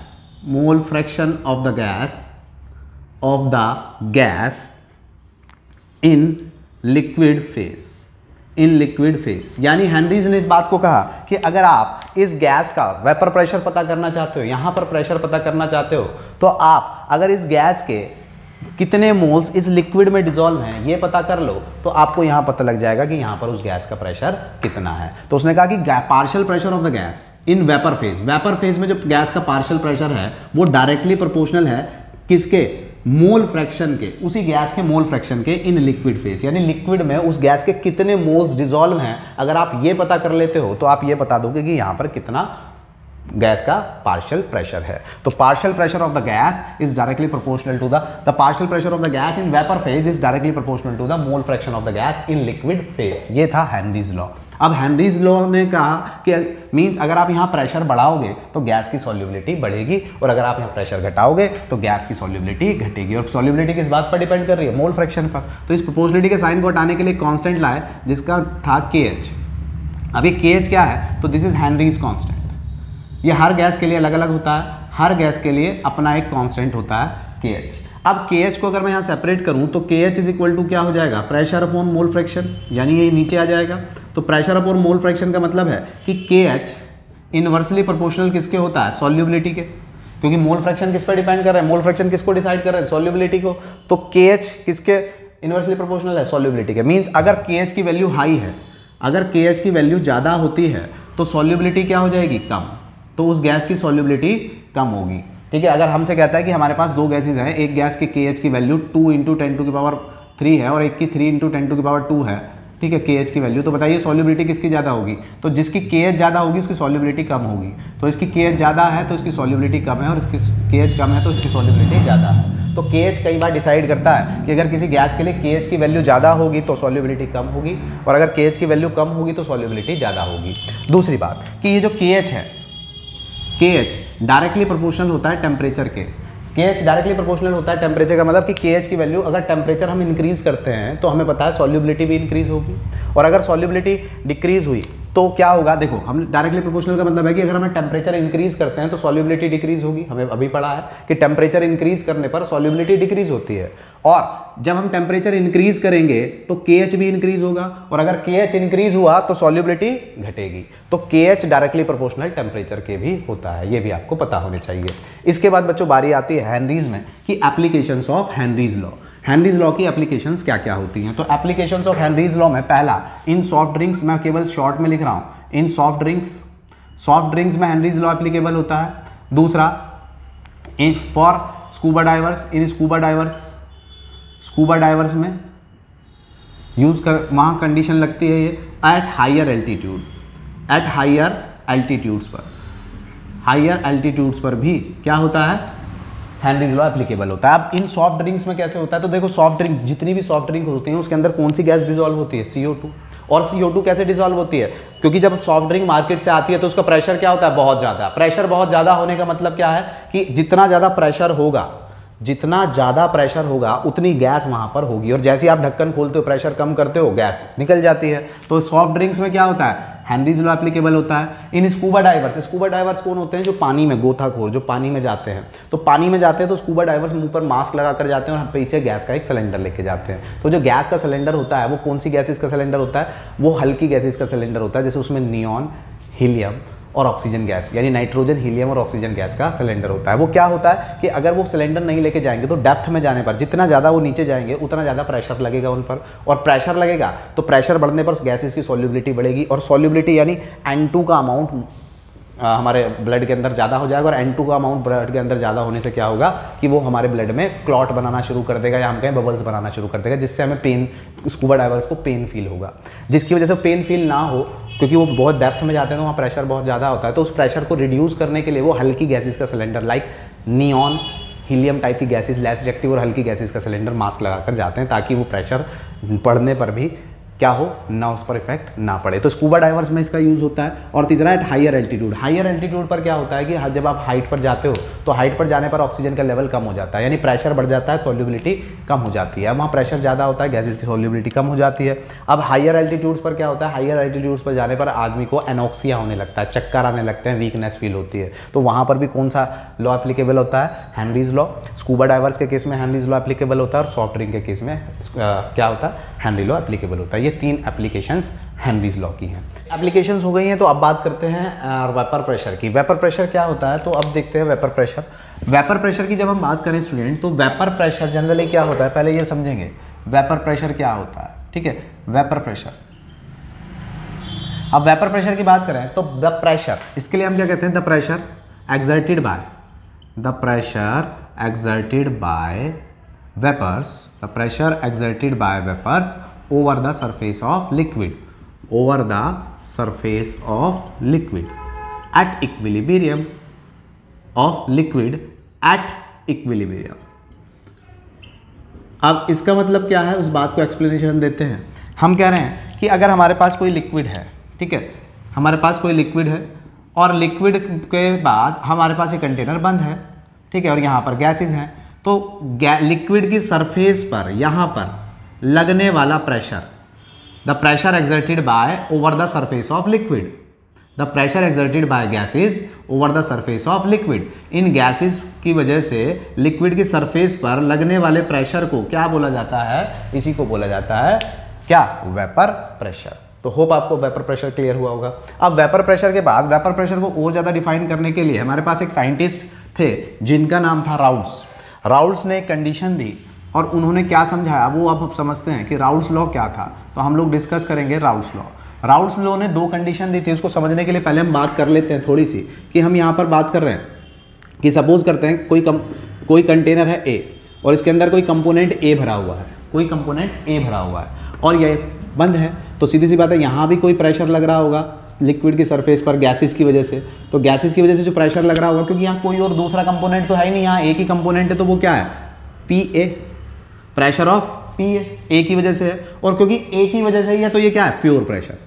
इसी तरीके कोई कंटेनर बी है, ठीक है, उसके अंदर कोई बी है और उसके अंदर कोई कंपोनेंट बी भरा हुआ था और वो भी कोई यहाँ पर लिक्विड की सरफेस पर गैसेस की वजह से यहाँ एक प्रेशर डेवलप हो रहा था, तो यहाँ पर जो प्रेशर होगा वो क्या होगा, पी बी, और वो भी क्या होगा, P B not, pure gas का प्रेशर। ये प्योर गैस बी है और ये प्योर गैस ए है, इसका प्रेशर। अब हमने क्या किया, इस ए कंटेनर को और बी कंटेनर को आपस में मिला दिया। जब ए और बी को आपस में मिला दिया तो ये क्या बन गया, ए बी का कॉम्बिनेशन बन गया। और अब यहाँ जो ये गैसेस यहाँ पर इसकी सरफेस पर जो प्रेशर डेवलप कर रही होंगी वो कौन सा होगा भैया, टोटल प्रेशर। वो कौन सा होगा, टोटल प्रेशर। अब टोटल प्रेशर होगा जब वो दोनों गैसेस का प्रेशर हम यहाँ मेजर करेंगे। लेकिन हमें तो भैया एक गैस का प्रेशर बता दो। अब आपसे पूछा जाए भाई मुझे तो यहाँ एक गैस का प्रेशर बता दो, दोनों का नहीं, एक का बता दो, एक सब्सटेंस का प्रेशर बता दो। तो एक सब्सटेंस के प्रेशर को हम क्या बोलेंगे बच्चों, पार्शियल प्रेशर। एक को क्या बोलेंगे, पार्शियल प्रेशर, और पार्शियल प्रेशर ऑफ ए, ठीक है, पी ए। और अगर मुझे बी के लिए पता करना है तो उसे क्या बोलूंगा, इस टोटल प्रेशर में केवल एक कंपोनेंट का पता करना है तो वो क्या होगा, बी के लिए पता करना है तो वो होगा पार्शियल प्रेशर ऑफ बी। तो ये कंडीशन है। अब इस कंडीशन के हिसाब से राउल्स ने क्या एक्सप्लेन किया, उसने कहा कि partial pressure of the gas, partial pressure of the gas, चाहे वो ए हो या बी हो, सपोज कर रहे हैं ए के लिए बात कर लेते हैं, partial pressure of the gas is directly proportional to the mole fraction of the gas in liquid phase. यानी अगर आपको एक किसी मिक्सचर के अंदर किसी एक गैस का पार्शियल प्रेशर पता करना है तो आप उस गैस के पार्शियल प्रेशर को पता करने के लिए आप क्या करो, उस गैस के मोल फ्रैक्शन पता कर लो लिक्विड में, तो आपको पता लग जाएगा कि उस गैस का पार्शियल प्रेशर क्या है। अब आपके माइंड में आएगा कि यही लगभग एक्सप्लेनेशन तो दिया था हेनरी ने और यही राउल्स दे रहा है, तो क्या अंतर है। देखो हेनरी और राउल्स में क्या अंतर है, हेनरीज ने बात करी थी कि एक लिक्विड था और उसके अंदर जो गैस भरी गई थी वो कोई दूसरी थी। जैसे हमने बात करी थी वाटर में किस गैस की बात करी थी, CO2 की। वाटर में CO2 का कितना प्रेशर है, जब गैस अलग हो और लिक्विड अलग हो तो हेनरीज ने बात का लॉ लगेगा। जब लिक्विड भी सेम है, यानी यहाँ पानी भरा हुआ है और यहाँ जो पानी भरा हुआ है उसी की वेपर्स यहाँ निकल रही हैं और वही प्रेशर यहाँ पर डेवलप कर रही हैं। जब लिक्विड भी सेम हो और उसी मटेरियल सेम हो, मटेरियल मींस लिक्विड, पानी पहले लिक्विड फॉर्म में था और उसी की गैस जो प्रेशर डेवलप कर रही है, यानी H2O वेपर्स, H2O लिक्विड और H2O वेपर्स के बीच में जब बात होगी तो वहाँ बात होगी हेनरीज की। और जब अलग गैस और अलग लिक्विड की बात होगी, जब अलग गैस अलग लिक्विड की बात होगी तो वहाँ होगी बात हेनरीज की। जब सेम गैस और सेम लिक्विड की बात होगी, मटेरियल सेम की बात होगी, तो वहाँ होगी बात राउल्स की। तो राउल्स ने कहा कि अगर आप यहाँ प्रेशर, टोटल प्रेशर की जगह आप किसी एक गैस का प्रेशर पता करना चाहते हो, यानी एक गैस का पार्शियल प्रेशर पता करना चाहते हो, तो वो डायरेक्टली प्रोपोर्शनल होता है उस गैस के मोल फ्रैक्शन के। ठीक, तो ये था। अब क्योंकि प्रोपोर्शनलिटी के साइन को हटाने के लिए फिर एक कांस्टेंट लाना है, तो राउल्स के केस के लिए ए, गैस ए के लिए कांस्टेंट वैल्यू क्या है, गैस ए का प्योर प्रेशर। तो प्रोपोर्शनलिटी के साइन को हटाने के लिए partial pressure of A is equal to हो गया pure pressure of A into mole fraction of A. तो ये हो गया एक पहले कंपोनेंट के लिए। अगर दूसरे कंपोनेंट के लिए कहेंगे भाई दूसरी गैस के लिए बताओ क्या होगा पार्शियल प्रेशर, तो दूसरी गैस के लिए जो पार्शियल प्रेशर होगा वो डायरेक्टली प्रोपोर्शनल होगा दूसरी गैस के मोल फ्रैक्शन के। और फिर प्रोपोर्शनलिटी के साइन को हटाने के लिए क्या लाएंगे, तो दूसरी गैस के लिए प्योर के लिए कांस्टेंट क्या है, दूसरी गैस का प्योर प्रेशर पीबी नॉट। तो ये क्या होगा, PB is equal to PB not into X B. और अब आपसे कहा जाएगी भाई टोटल प्रेशर क्या होगा, तो total pressure P total is equal to हमें पता है partial pressure of A plus partial pressure of B होगा। अगर पार्शियल प्रेशर ऑफ ए और पार्शियल प्रेशर ऑफ बी होगा तो पार्शियल प्रेशर ऑफ ए की वैल्यू क्या आई है, P A not X A, और इसकी वैल्यू आई है P B not X B is equal to P total. आई है या नहीं आई है, बताइए आई है या नहीं आई है। तो आप देखो यहाँ से हमारे पास ये एक्सप्रेशन भी आ गया, यहाँ से ये एक्सप्रेशन भी आ गया। अब अगर हमें इस एक्सप्रेशन को और ज़्यादा एक्सप्लेन करना है तो हम क्या करें, तो इस एक्सप्रेशन को और ज़्यादा एक्सप्लेन करने के लिए हम ये देख सकते हैं कि हमें पता है mole fraction of A plus mole fraction of B equal to 1 होता है, ठीक है। तो mole fraction of A is equal to हो जाएगा 1 minus mole fraction of B, और अगर 1 minus mole fraction of B है तो हम ये डाटा यहाँ पुट कर सकते हैं। तो P total is equal to P A not 1 minus X B, ठीक है, plus P B not X B. और अगर मैं इसको मल्टीप्लीकेशन में लूँ तो P T is equal to P A not minus P A not X B plus P B not X B. थोड़ा रीअरेंज करके आपको समझाने की कोशिश करूं तो मैं कह सकता हूं P B not X B minus P A not X B plus P A not. कुछ नहीं करा, बस इसको यहाँ ले आया, इसको वहाँ ले गया।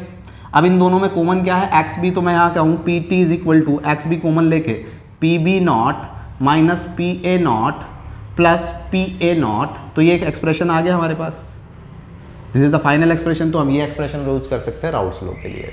अब देखो ये जो अभी कंडीशन थी कि partial pressure of the gas directly proportional होता है mole fraction of the gas in liquid phase, ठीक है, ये तो राउल्ट्स लॉ था ही था। अब राउल्ट्स लॉ कहे कि अगर हम अभी सॉल्यूट कैसा डाला था, ये कौन सा केस बता रहा हूं मैं, जब सॉल्यूट हमारे पास कैसा है, सॉल्यूट हमारे पास है वोलेटाइल। सॉल्यूट वोलेटाइल है तो टोटल प्रेशर ये आएगा या ये आएगा। लेकिन अगर सॉल्यूट नॉन वोलेटाइल हो, यानी एक ऐसा सॉल्यूट हो जो पानी में जाए और पानी में जाए डिजॉल्व भी हो लेकिन वेपराइज ना हो, तो जब वो वेपराइज नहीं होगा तो यहाँ केवल और केवल यहाँ पर सरफेस पर होंगे तो दोनों के वोलेटाइल कंपोनेंट के भी पार्टिकल्स होंगे और लिक्विड के पार्टिकल्स भी होंगे, लेकिन वेपर्स कौन बना रहे होंगे, प्रेशर कौन डेवलप कर रहे होंगे, केवल वोलेटाइल वाले पार्टिकल्स। ये वाले तो पार्टिकल कर नहीं रहे होंगे।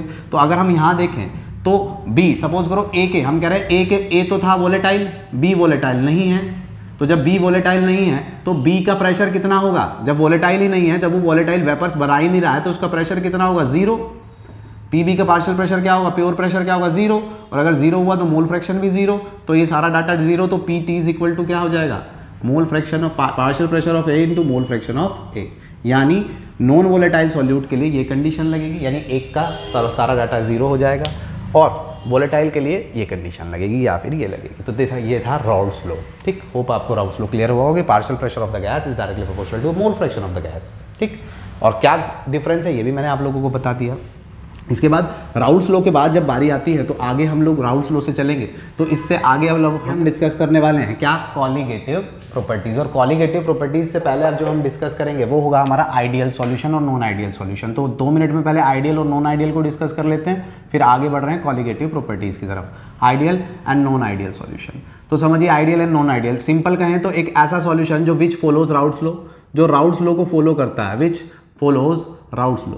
एक ऐसा सॉल्यूशन जो राउल्ट्स लॉ को फॉलो करेगा हर कंडीशन में, है ना, हर कंडीशन में राउल्ट्स लॉ को फॉलो करेगा, ठीक है, वो क्या कहलाएगा, आइडियल सॉल्यूशन। और एक ऐसा सॉल्यूशन जो राउल्ट्स लॉ को फॉलो ना करे, do not follow Raoult's law, जो राउल्ट्स लॉ को फॉलो ना करे वो क्या कहलाएगा, नॉन आइडियल सॉल्यूशन कहलाएगा। Do not follow Raoult's law, तो वो क्या कहलाता है, नॉन आइडियल सॉल्यूशन। यहाँ पर क्या होता है, आप ये समझिए कि सपोज करते हैं एक कंपोनेंट है ए, एक है बी, ठीक है, और यहाँ जब ए कंपोनेंट है तो इसके अंदर केवल ए इंटरेक्शन होगा, और यहाँ बी ही पार्टिकल्स है तो इसमें बी इंटरेक्शन होगा, और इन दोनों को मिलाकर एक सॉल्यूशन बना दिया गया जिसमें आप कौन सा इंटरेक्शन है, ए बी इंटरेक्शन। तो एक्चुअल में क्या होता है कि यहाँ पर ए इंटरेक्शन और B B interaction almost similar होता है ए बी इंटरेक्शन के। तो जहाँ पर ए इंटरेक्शन, या अगर मैं इसे सॉल्यूट बोल रहा हूँ तो जहाँ सॉल्यूट इंटरेक्शन सॉल्वेंट इंटरेक्शन के बराबर होता है, जहाँ पर सॉल्यूट, यहाँ ये कहें कि जहाँ solute solvent interaction is almost similar to solute solute interaction and solvent solvent interaction, वहाँ क्या होता है राउल्ट्स लॉ। यानी जहाँ सॉल्यूट और जहाँ सॉल्यूशन को बनाने के लिए जितनी एनर्जी की नीड होती है उतनी एनर्जी ये सॉल्यूट और सॉल्वेंट रिलीज करते हैं, तो वही क्या कहलाता है आइडियल सॉल्यूशन कहलाता है। जहाँ सॉल्यूट सॉल्यूट इंटरेक्शन, जहाँ solute solvent interaction is almost similar to solute solute and solvent solvent interaction होता है, उसको बोला जाता है आइडियल सॉल्यूशन। ठीक है, और आइडियल सॉल्यूशन वो है जो राउल्ट्स लॉ को फॉलो करता है। तो राउल्ट्स लॉ में solute solvent interaction almost similar होता है solute solute and solvent solvent interaction के। ठीक है, अब दोनों बराबर होता है तो यहाँ पर कुछ कैरेक्टरिस्टिक्स आ जाते हैं राउल्ट्स लॉ के, कि यहाँ पर ऑब्जर्व्ड वेपर प्रेशर जो होता है वो बराबर होता है किसके, थ्योरेटिकल वेपर प्रेशर के। राउल्ट्स लॉ के केस में ऑब्जर्व्ड वेपर प्रेशर जो हम ऑब्जर्व करते हैं वो वेपर प्रेशर और जो हमारी थ्योरी बताती है बिल्कुल सही, दोनों बराबर होते हैं।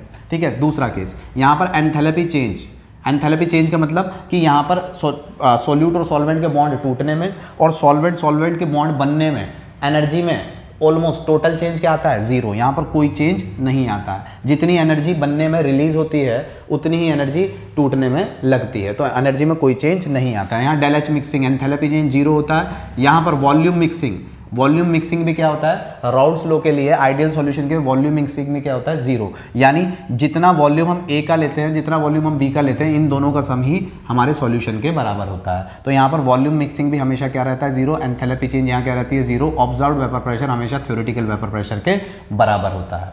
ठीक है, और यहाँ एग्जाम्पल किस तरीके के बनते हैं, तो यहाँ एग्जाम्पल बनते हैं जब उन आइडियल सॉल्यूशन वो सॉल्यूशन बनाते हैं जहाँ सॉल्यूट सॉल्वेंट का इंटरेक्शन ऑलमोस्ट सिमिलर होता है। जैसे मैं कहूँ हेक्सेन और हेप्टेन को अगर मैं मिला दूँ, हेक्सेन हेप्टेन, तो क्या होगा, दोनों एल्केन है तो easily solute solvent interaction similar होगा तो आइडियल बनेगा। मैं कहूँ ethyl chloride methyl chloride, ethyl chloride इसका एग्जाम्पल हो सकता है और दूसरा कौन सा हो सकता है मिथाइल क्लोराइड, तो दोनों का नेचर सिमिलर है, दोनों ही हैलाइड है, तो ये क्या होंगे आइडियल सॉल्यूशन बनाएंगे। अब नॉन आइडियल सॉल्यूशन जो राउल्ट्स लॉ को फॉलो ना करे, यानी जहां पर सॉल्यूट सॉल्वेंट इंटरेक्शन, जहां solute solvent interaction not equal to solute solute and solvent solvent interaction, जो सॉल्यूट सॉल्यूट और सॉल्वेंट सॉल्वेंट इंटरेक्शन के बराबर ना हो।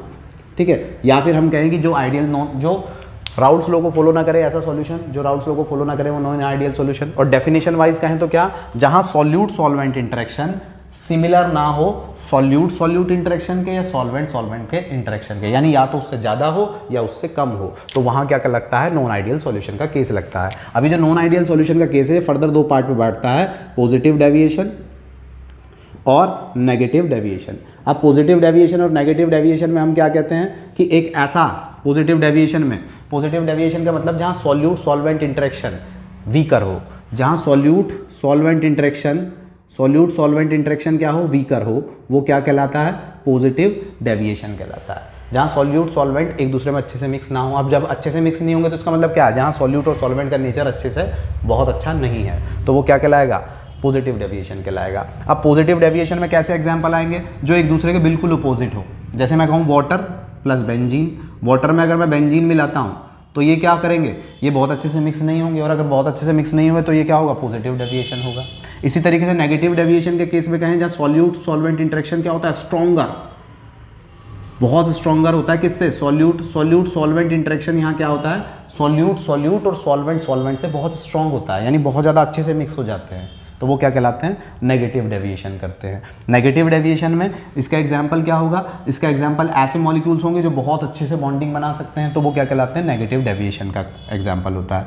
और पॉजिटिव डेविएशन में क्या होगा, तो पॉजिटिव डेविएशन में एंथैल्पी चेंज हमेशा ग्रेटर देन जीरो आएगा, वॉल्यूम चेंज हमेशा ग्रेटर देन जीरो आएगा, और ऑब्जर्व्ड प्रेशर हमेशा ग्रेटर देन आएगा थ्योरेटिकल प्रेशर के।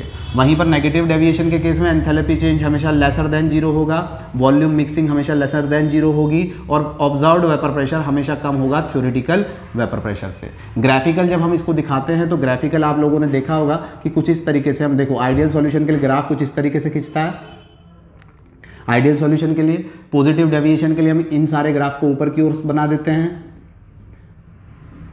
और नेगेटिव डेविएशन में यही ग्राफ क्या होता है डेप्थ में नीचे की तरफ बनता है, यही ग्राफ ऐसे ऐसे और फिर ऐसे बनता है। तो ये ग्राफिकल रिप्रेजेंटेशन हल्का सा बताया, क्योंकि डीप में अगर आपको देखना है तो मेरी वीडियोस देख लीजिए, पर लेक्चर आपकी वीडियो पड़ी हैं। दूसरा, यहाँ से इनके एग्जाम्पल से बहुत इंपॉर्टेंट क्वेश्चन आता है, तो अगर आपको एग्जाम्पल याद करने हैं और अगर आपको एग्जाम्पल याद करने में प्रॉब्लम हो रही है तो यूट्यूब पर चैनल पर टाइप कीजिए ट्रिक टू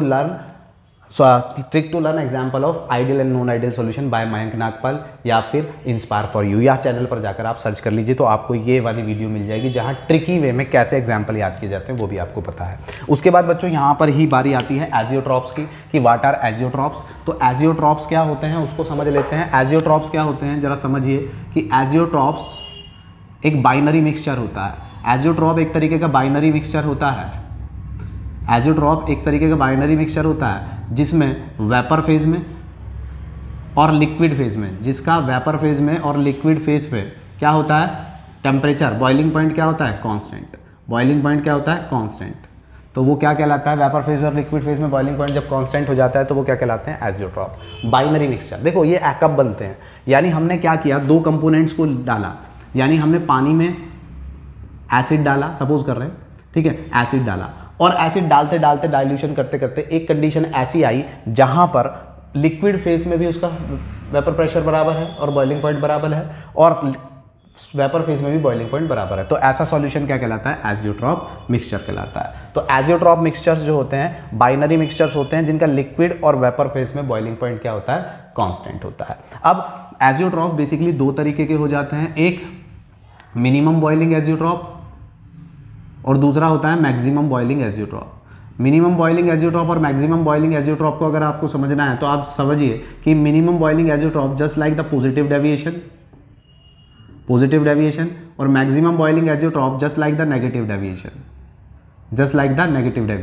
यानी पॉजिटिव डेविएशन में जो होता है वो किसका एग्जाम्पल बनता है, मिनिमम एजियोट्रॉप का, और जो नेगेटिव डेविएशन में एग्जाम्पल होते हैं या कंडीशन लगती है वो किसका एग्जाम्पल बनते हैं, मैक्सिमम एजियोट्रॉप का। तो नेगेटिव डेविएशन के सारे एग्जाम्पल मैक्सिमम एजियोट्रॉप के एग्जाम्पल बन सकते हैं, और पॉजिटिव डेविएशन से करने वाले सॉल्यूशन वो क्या हो सकते हैं, मिनिमम एजियोट्रॉप का एग्जाम्पल हो सकते हैं। तो इस तरीके से ideal solution, non ideal solution और एजियोट्रॉप को हमने यहाँ कवर किया। इसके बाद बच्चों बारी आती है कॉलीगेटिव प्रॉपर्टीज़ की। तो जल्दी कॉलीगेटिव प्रॉपर्टीज़ को खत्म करते हैं क्योंकि लेक्चर काफ़ी लंबा हो रहा है और हमें जल्दी से कवर करना है, शॉर्ट करना है लेक्चर। तो जल्दी से समझते हैं कि कॉलीगेटिव प्रॉपर्टीज़ क्या होती है।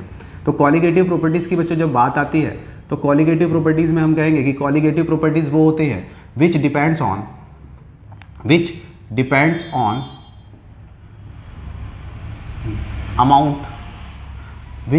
ऑन अमाउंट ऑफ सॉल्यूट, जो कि सॉल्यूट के अमाउंट पर डिपेंड करती हैं, which depends on amount of solute, और डू नॉट डिपेंड, किस पर डिपेंड नहीं करेंगी, नेचर पर। Do not depend nature of solute, यानी सॉल्यूशन की वो प्रॉपर्टीज जो नेचर पर डिपेंड नहीं करेगा, अमाउंट ऑफ सॉल्यूट पर डिपेंड करेगा, वो क्या कहलाएगी, कॉलीगेटिव प्रॉपर्टीज। एग्जाम्पल, जैसे मैं कहता हूं कि मैंने 1 लीटर पानी में 1 लीटर वाटर के अंदर क्या डाला, 1 मोल ग्लूकोज डाला, और 1 लीटर पानी के अंदर मैंने 1 मोल सुक्रोज डाला, 1 मोल सुक्रोज डाला। तो बताइए किसकी क्या इन दोनों की कॉलीगेटिव प्रॉपर्टीज सेम होंगी या अलग अलग, कॉलीगेटिव प्रॉपर्टीज सेम होंगी अलग अलग। तो इनकी कॉलीगेटिव प्रॉपर्टीज सेम होंगी, क्यों, क्योंकि हमें नेचर से मतलब नहीं है कि यहाँ ग्लूकोज डाला या सुक्रोज डाला, हमें तो अमाउंट से मतलब है, और यहाँ अमाउंट कितना डाला, 1 मोल। तो इसका मतलब क्या, इन दोनों की कॉलीगेटिव प्रॉपर्टीज क्या होंगी, सेम। चलिए एक और एग्जाम्पल लेते हैं। सपोज करते हैं फिर हमने एक कंटेनर लिया, इसके अंदर 1 मोल हमने क्या डाला, ग्लूकोज, और एक और कंटेनर लिया, उतने ही वाटर के अंदर हमने 1 मोल NaCl डाला, और आपसे पूछा जाए कि बताइए भाई अब कॉलीगेटिव प्रॉपर्टी सेम होगी या नहीं होगी, तो मैक्सिमम बच्चे कहेंगे सर अब भी सेम होगी। अब सेम नहीं होगी, क्यों, क्योंकि देखिए ग्लूकोज एक क्या है, नॉन वोलेटाइल, और आयनाइज नहीं होता है, तो ये पानी में जाएगा डिजोल्व होगा, लेकिन आयनाइज नहीं होगा। जब ये आयनाइज नहीं होगा तो इसका कितना अमाउंट रहेगा लिक्विड के अंदर, 1 मोल। लेकिन NaCl क्या है, आयनाइज हो जाएगा। जैसे ये पानी के अंदर जाएगा ये क्या बनाएगा, Na+ और Cl-। अब Na+ कितने Na+ बनाएगा, 1 मोल तो बनाएगा Na+, और 1 मोल बनाएगा Cl-। तो 1 मोल तो डाला था, लेकिन लिक्विड के अंदर कितने आयंस मिले इसके, 2 मोल्स। तो अमाउंट, सॉल्यूट का अमाउंट बढ़ गया, और अगर सॉल्यूट का अमाउंट बढ़ गया तो कॉलीगेटिव प्रॉपर्टी अमाउंट पे तो डिपेंड कर रही है। तो इस बार इन दोनों की कॉलीगेटिव प्रॉपर्टीज अलग होगी। 1 मोल डाला, लेकिन अंदर जाके इसके 1 के 2 बन गए, 2 मोल हो गया। जिसकी वजह से इसकी क्वालिटेटिव प्रॉपर्टी अलग होगी और इसकी क्वालिटेटिव प्रॉपर्टी अलग होगी। ठीक है, तो इस तरीके से क्वालिटेटिव प्रॉपर्टीज होती है, यानी सॉल्यूशन की वो प्रॉपर्टीज जो अमाउंट ऑफ सॉल्यूट पर डिपेंड करती हैं, नेचर ऑफ सॉल्यूट पर डिपेंड नहीं करती हैं, वो क्वालिटेटिव प्रॉपर्टीज कहलाती हैं। क्वालिटेटिव प्रॉपर्टीज बेसिकली 4 टाइप की होती हैं। पहला है relative lowering in vapour pressure, relative lowering in vapour pressure.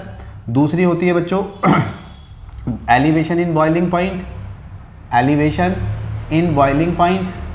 Third होती है बच्चों यहाँ पर depression, depression in freezing point. और फोर्थ होती है यहाँ पर ओस्मोटिक प्रेशर, ओस्मोटिक प्रेशर। तो ये सारी प्रॉपर्टीज़ क्या हैं, क्वालिटेटिव प्रॉपर्टीज़ कहलाती हैं। वन बाय वन इनको डिफाइन करते हैं। सबसे पहले उठा रहे हैं relative lowering in vapour pressure. तो relative lowering in vapour pressure को बैक से समझना शुरू करते हैं। वेपर प्रेशर अभी अभी बताया था कि वेपर प्रेशर क्या होता है, किसी लिक्विड की हम कहें कि किसी लिक्विड सरफेस पर गैसेस की वजह से लगने वाला प्रेशर बंद कंटेनर में क्या कहलाता है, वेपर प्रेशर। अब अगर vapour pressure, lowering in vapour pressure का मतलब क्या है कि अगर कोई लिक्विड है, समझिए कोई लिक्विड है और इसके अंदर हमने इस बार क्या डाला, नॉन वोलेटाइल सॉल्यूट डाला। नॉन वोलेटाइल सॉल्यूट का मतलब है कि एक ऐसा सॉल्यूट जो वेपराइज ना हो।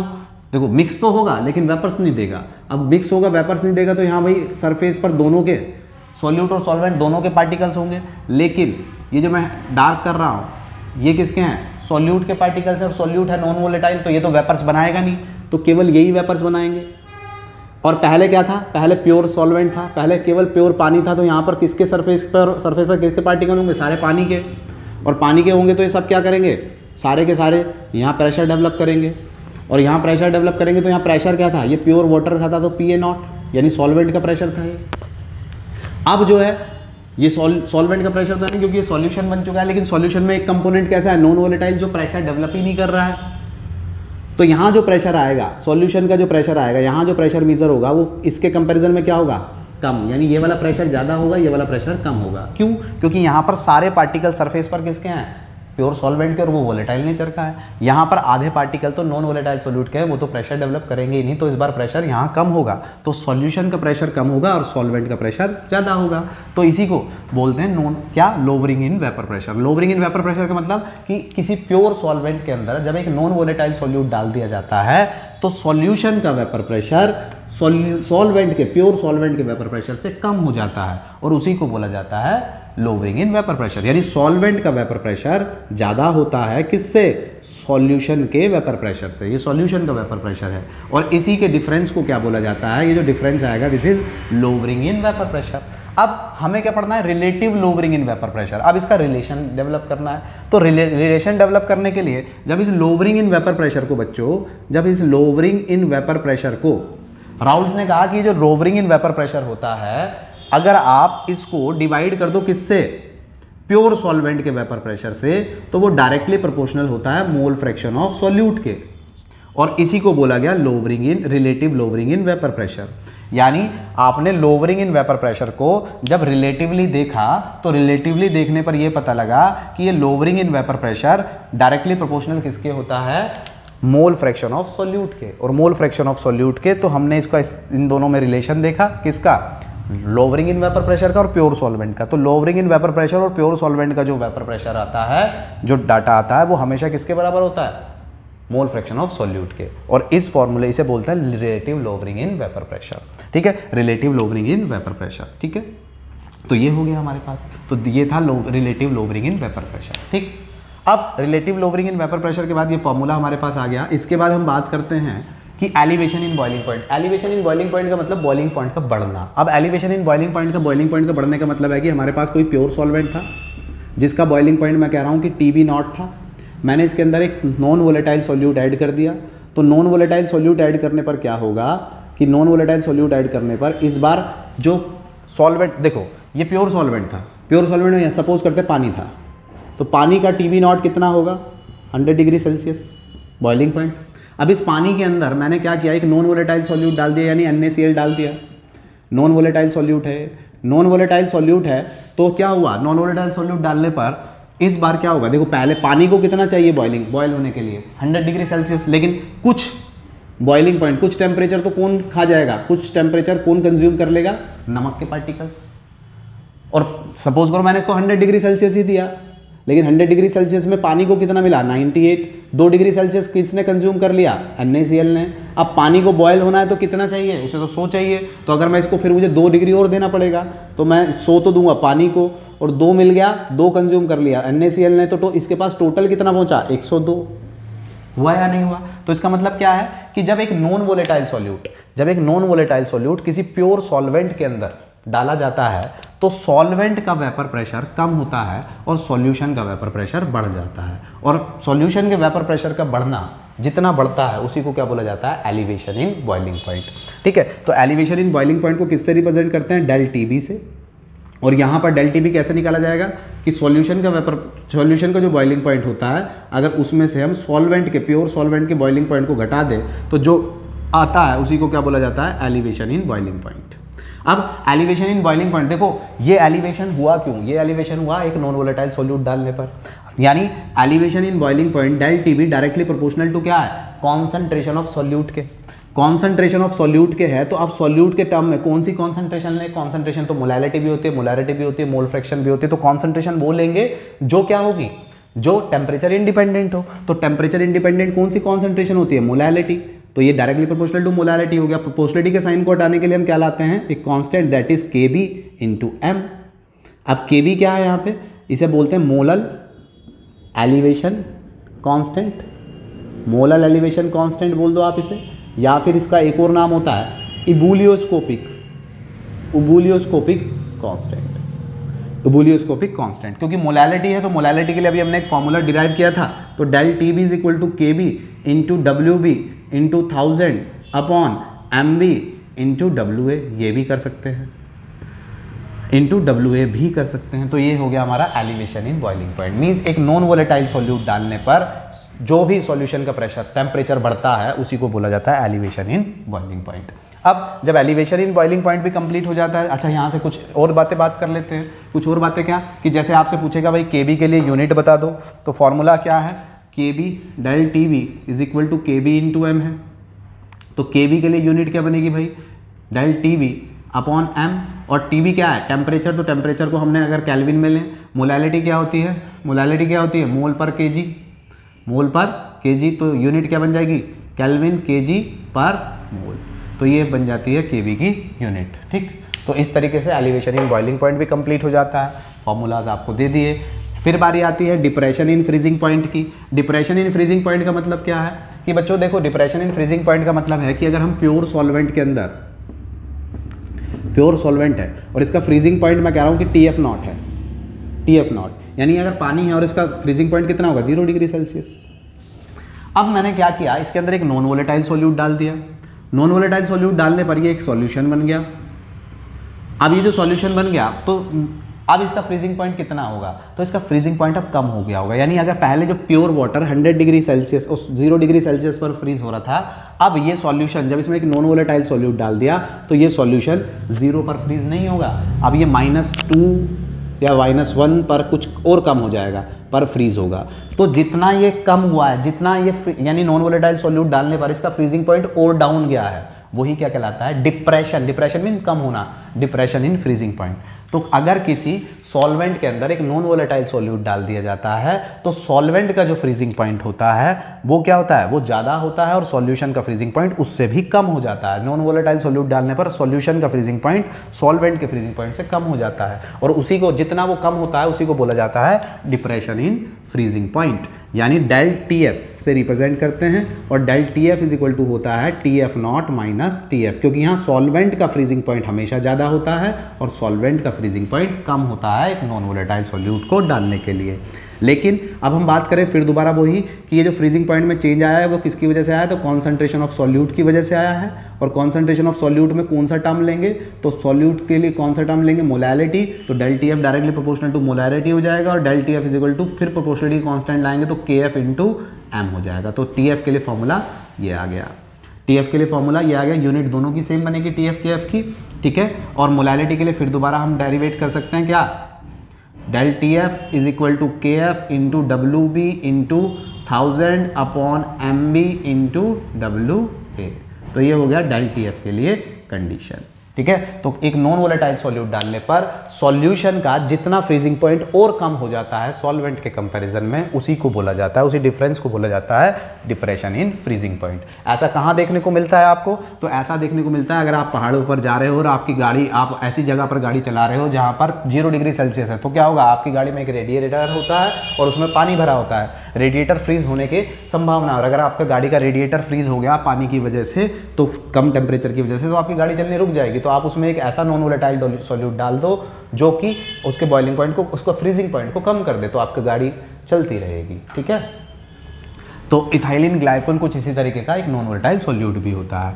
ठीक। उसके बाद बच्चों बारी आती है ऑस्मोटिक प्रेशर। तो ऑस्मोटिक प्रेशर को डिस्कस करने के लिए सबसे पहले ऑस्मोसिस डिस्कस करेंगे। तो ऑस्मोसिस क्या होता है वो समझे कि ऑस्मोसिस में क्या होता है कि हम एक कंटेनर बना रहे हैं और इस कंटेनर में हमने एक सेमी परमिएबल मेम्ब्रेन या SPM mean semi permeable membrane बने, जो कि कॉपर फेरोसाइनाइड की बनी होती है, और वो हमने यहाँ पर लगा दी। और इसके बाद लगाने के बाद हमने यहाँ पर प्योर वाटर भर लिया, प्योर वाटर।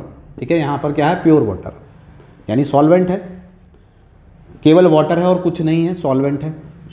यहाँ पर हमने एक सॉल्यूशन भर लिया, यहाँ पर हमने सॉल्यूशन भर लिया, यानी सॉल्यूशन किसका है, तो सॉल्यूशन है वाटर प्लस NaCl का। तो आप खुद बताइए, ये सॉल्यूशन साइड है और ये सॉल्वेंट साइड है। अब क्या होगा, आप मुझे बताइए, सॉल्वेंट की कॉन्सेंट्रेशन किधर ज़्यादा होगी? सॉल्वेंट कहाँ है ज़्यादा? भैया इधर ज़्यादा है, यहाँ तो सारा ही सॉल्वेंट है। यहाँ कुछ सॉल्वेंट है और कुछ सॉल्यूट है, तो सॉल्वेंट की कॉन्सेंट्रेशन यहाँ है। तो हमने क्या किया, एक कंटेनर बनाया और उसमें एसपीएम लगाई। तो हुआ क्या, एसपीएम क्या होती है, एसपीएम में इतने छोटे पोर्स होते हैं। देखिए आप समझिए कि सॉल्वेंट के पार्टिकल का साइज हमेशा छोटा होता है, स्मॉल होता है। किसके कंपैरिजन में? सॉल्यूट के कंपैरिजन में। सॉल्यूट के पार्टिकल का साइज हमेशा लार्ज होता है। तो छोटे पार्टिकल एसपीएम से निकलते हैं और लार्ज पार्टिकल एसपीएम से नहीं निकलते हैं। तो सॉल्वेंट के पार्टिकल तो सेमी परमिएबल मेम्ब्रेन से मूव हो सकते हैं, लेकिन सॉल्यूट के पार्टिकल सेमी परमिएबल मेम्ब्रेन से मूव नहीं होंगे। तो क्या होगा वो समझो कि हम ऑस्मोसिस क्या कहते हैं, the process in which conversion of, या the process in which movement of higher concentration to lower concentration of solvent, यानी the process in which movement of solvent particles from higher concentration to lower concentration by SPM is called as osmosis. यानी osmosis वो प्रोसेस होती है जिसमें solvent के particles higher concentration की तरफ से लोअर कॉन्सेंट्रेशन की ओर मूव करना स्टार्ट कर देते हैं। उसे क्या बोलते हैं, ओस्मोसिस बोलते हैं। जब ऐसा होने लगेगा तो सॉल्वेंट के पार्टिकल्स का क्या होगा, यहाँ पर पानी का अमाउंट कम हो जाएगा और यहाँ सॉल्यूशन का अमाउंट बढ़ जाएगा, और ये क्या कहलाएगा, ओस्मोसिस कहलाएगा। ठीक है। तो सॉल्वेंट के पार्टिकल्स का हायर कॉन्सेंट्रेशन से लोअर कॉन्सेंट्रेशन की ओर मूव करना ही क्या कहलाता है, ओस्मोसिस कहलाता है। अब ओस्मोसिस के बाद बच्चों बारी आती है ओस्मोटिक प्रेशर। तो ओस्मोटिक प्रेशर को समझिए। ओस्मोटिक प्रेशर क्या होता है कि अगर हम क्या करें ओस्मोटिक प्रेशर में हम क्या करें कि हमने अभी देखा कि सॉल्वेंट के पार्टिकल्स ये हैं, प्योर सॉल्वेंट, यहाँ सॉल्यूशन था, और धीरे धीरे ये इधर मूव कर रहे थे। अब मूव कर रहे थे तो हमने क्या कहा कि हमने सॉल्यूशन साइड में एक एक्सटर्नल प्रेशर अप्लाई कर दिया।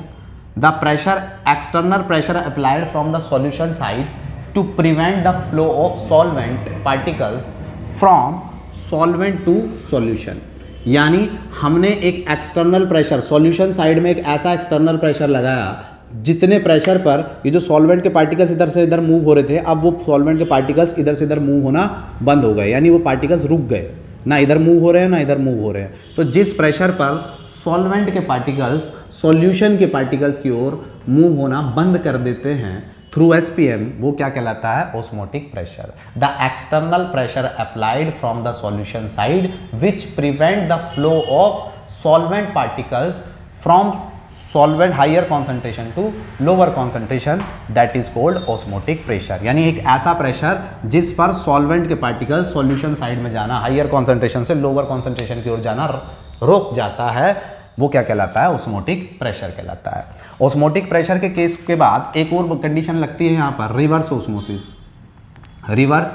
ओस्मोसिस। तो रिवर्स ऑस्मोसिस के लिए मैं आपको बता दूं कि रिवर्स ऑस्मोसिस क्या होता है। तो रिवर्स ऑस्मोसिस यानी इतना एक्सटर्नल प्रेशर मैं लगा दूं, ऑस्मोटिक प्रेशर से भी ज़्यादा है प्रेशर लगा दूं कि जिससे सॉल्यूशन के में जो सॉल्वेंट के पार्टिकल्स हैं, लोअर कॉन्सेंट्रेशन वाले जो पार्टिकल्स हैं, वो हाइयर कॉन्सेंट्रेशन की ओर जाना शुरू कर दें, उल्टी प्रोसेस होना शुरू हो जाए। तो एक ऐसा more external pressure applied from the solution side in which lower concentration of solvent particles can be move from higher concentration of solvent particles, यानी लोअर कॉन्सेंट्रेशन के जो सॉल्वेंट पार्टिकल्स थे वो हाइयर कॉन्सेंट्रेशन की ओर जाना शुरू कर दें, उल्टी प्रोसेस होना शुरू हो जाए। तो एक ऐसा प्रोसेस क्या कहलाती है, रिवर्स ऑस्मोसिस। और ये देखने को कहाँ मिलती है, ये हमारी लाइफ में, हमारे घरों में आरओ में यही कंसेप्ट होता है, रिवर्स ऑस्मोसिस। ठीक है। ऑस्मोटिक प्रेशर क्या किससे रिप्रेजेंट करते हैं, पाई से, और पाई यहाँ किसको रिप्रेजेंट करता है, ऑस्मोटिक प्रेशर को। ये डायरेक्टली प्रोपोर्शनल किसके होता है बच्चों, तो ये डायरेक्टली प्रोपोर्शनल होता है कॉन्सेंट्रेशन के। यानी मैं कहूँ कि एक्चुअल में ये PV = nRT वाली कंडीशन ही होती है, और PV = nRT वाली कंडीशन होती है। तो अब इस यहाँ प्रेशर को वहाँ P गैस के केस में P और लिक्विड के केस में यहाँ पर पाई से रिप्रेजेंट करते हैं, और N नीचे चला जाता है तो N/V हो जाएगा, और RT। तो N/V यानी पाई = N/V क्या होती है, मोलैरिटी यानी कॉन्सेंट्रेशन, तो CRT। तो हमारे पास एक फॉर्मूला आ जाता है पाई = CRT। पाई क्या है यहाँ पे, ऑस्मोटिक प्रेशर, C क्या है यहाँ पे कॉन्सेंट्रेशन, R क्या है कांस्टेंट, T क्या है टेम्परेचर। तो this is the osmotic pressure. अब इसके अंदर और थोड़ी सी बात कर लूँ मैं, थोड़ी सी जल्दी, तो ऑस्मोसिस भी बेसिकली दो तरीके का होता है, एक को बोलते हैं एक्सोऑस्मोसिस और दूसरे को बोलते हैं एंडोऑस्मोसिस। एक्सोऑस्मोसिस और एंडोऑस्मोसिस की बात करें बच्चों, तो एक्सोऑस्मोसिस जिसमें से एक्सो माने बाहर जाना, जिसमें से क्या होगा कि सॉल्वेंट के पार्टिकल्स बाहर की ओर मूव करने लगेंगे। इसका एग्जांपल कैसे होता है कि अगर मैंने क्या किया, एक अंडा लिया जिसको उबाल लिया, उबला हुआ अंडा, बॉइल्ड एग को मैंने क्या किया, कॉन्सेंट्रेटेड NaCl के सॉल्यूशन में डाल दिया, बहुत स्ट्रॉन्ग कॉन्सेंट्रेटेड Na सॉल्यूशन के में डाल दिया। तो क्या होगा, बाहर क्या है, कॉन्सेंट्रेटेड NaCl का मतलब क्या है कि बाहर जो है वहाँ सॉल्वेंट का अमाउंट कम है, क्योंकि NaCl बहुत सारा है, और अंदर सॉल्वेंट का अमाउंट ज़्यादा है। तो हमने क्या पढ़ा है, हाइयर से लोअर में जाने लगेंगे तो अंडा जो है, इसके जो अंदर लिक्विड है वो क्या होगा, बाहर लिक्विड में जाना स्टार्ट कर देगा, और अंडा क्या हो जाएगा, यानी हमारा जो एग है वो क्या हो जाएगा, श्रिंक होना स्टार्ट हो जाएगा। और अगर वो श्रिंक हुआ तो ये कौन सी प्रोसेस हो रही है, एक्सोऑस्मोसिस। ठीक है। लेकिन अगर मैं इसका रिवर्स प्रोसेस करूँ कि मैंने पानी लिया, इस बार केवल वाटर लिया, और वाटर के अंदर हमने क्या किया, एग डाल दिया। अब वाटर के अंदर एग डाल दिया, और एग के अंदर जो सॉल्वेंट होगा वो इस बार क्या है, डाइल्यूट, किसके कंपैरिजन में, बाहर, क्योंकि बाहर तो सारा ही सॉल्वेंट है, प्योर सॉल्वेंट है। तो इस बार पानी अंदर की ओर मूव करने लगेगा अंडे में, और अंडे में अंदर की ओर मूव करने लगेगा तो क्या होगा, अंडा स्वेल हो जाएगा। और अगर ये स्वेल हो गया तो ये कौन सी प्रोसेस कहलाएगी, एंडोऑस्मोसिस। तो जब स्वेल होगा तो एंडोऑस्मोसिस, जब श्रिंक होगा तो एक्सोऑस्मोसिस। ठीक है। तो इस तरीके से आइसोटोनिक सॉल्यूशन क्या होता है, यहाँ पर कुछ सॉल्यूशंस की बात होती है। तो आइसोटोनिक सॉल्यूशन एक ऐसा सॉल्यूशन जिसमें दो ऐसे सॉल्यूशन जिसमें दोनों की कॉन्सेंट्रेशन क्या हो, सेम, दो सॉल्यूशन जिनमें दोनों की कॉन्सेंट्रेशन सेम हो और बीच में SPM लगाओ तो वो कैसा कहलाता है, आइसोटोनिक सॉल्यूशन कहलाता है। आइसोटोनिक के बाद यहाँ पर हाइपरटोनिक होता है। हाइपरटोनिक का एग्जांपल आप क्या देख सकते हो, तो हाइपरटोनिक के केस में आप ये वाला एंडोऑस्मोसिस वाला एग्जांपल दे सकते हो, और हाइपोटोनिक के केस में आप एक्सोऑस्मोसिस का एग्जांपल दे सकते हो। तो इस तरीके से हमने बहुत जल्दी पूरे के पूरे सॉल्यूशन को एक्सप्लेन कर दिया। ठीक है, आपसे नेक्स्ट शॉर्ट वीडियो के साथ किसकी, इलेक्ट्रोकेमिस्ट्री की। Thank you very much.